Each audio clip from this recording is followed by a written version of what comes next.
Kawasuda ne Joan Rech e chich rech manitiere boma ma Homa Bay ogolo ywak ewi rach mar chirono magiwacho ni mono gitayo tijegi kaka owinjore ka koro gidwaro mondo piny owacho mamalo oru chenro mar tieko gedo mar chiro mar rech manyasani ma gedo mare dhi nyime e bomano e nengo mar $300,000. Jafumbo mar Walia Beach ne kod ler.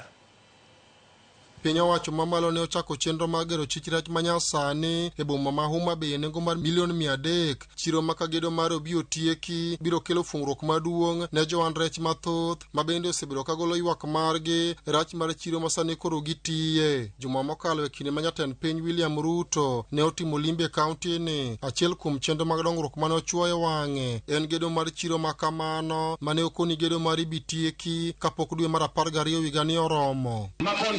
Wamekuja na nimekuja kuangalia hiyo kazi na nimeridhika.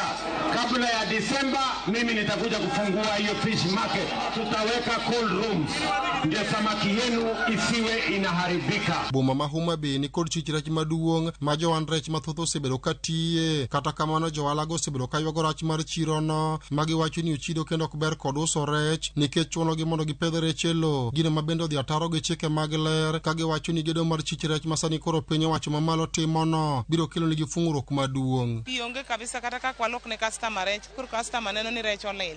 Koro sida ma wan ka wadwani mondo terwa kocha mapiyo mondo wayud kaka wayudo pi kaka nikech rech odak but pi, rech ok inyalo uso ka onge but pi. Koro kar puko yugi be samoro chandowa nikech kacha samoro dung ka gigo osebedo mang'eny. Koro koterwa nam koro wayudo thuolo kaka wawito takago nikech nitie benye miluongo na chuth ne chamoge piyo piyo. Anok en chiro maber kendo amor kode kabisa.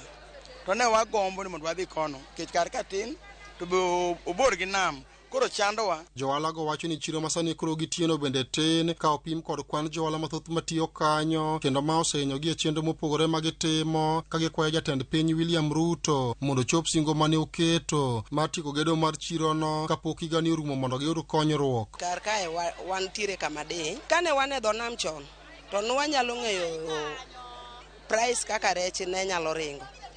To sani ka wan kar kae janam biro go rech mana kaka ene mohero. Kuche en kumoro maduong' mwadhi yudo kama wanyalo momena. Chiro manyasani ma koro piny owacho mamalo gerono biro bedo kod kuonde ma opogore ma biro konyo Joan Rech kama oting'o kar kano rech mondo kik kethre, kuonde mag chwero rech, kuonde mag uso e kinde mamoko ma johala go wacho ni ok oyudre e chiro masani koro gitiyeno. Tido ni modern market ka wadar wadhi to hygiene dhi improve nikech wandi loso rech standard moro ma step ka step mar fish processing dhi timore kama itime scaling, filleting, makoro rech waduto wadhi timone gi value addition. Idhi yudo ka olosnwa nyaka kama wanyalo time smoking, kama wanyalo time drying of the fish, preparing finger balls, fish skewers, fish samosas wanyalo loso kanyo. Gedo mar chich rech manyasani ma piny owacho mamalo timo e boma ma Homa Bay kaendi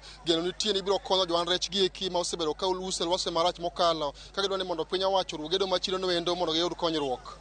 Walia Beach, Ramogi TV, Homa Bay. Erokamano nyakora Ramogi kuom kete Ramogi TV.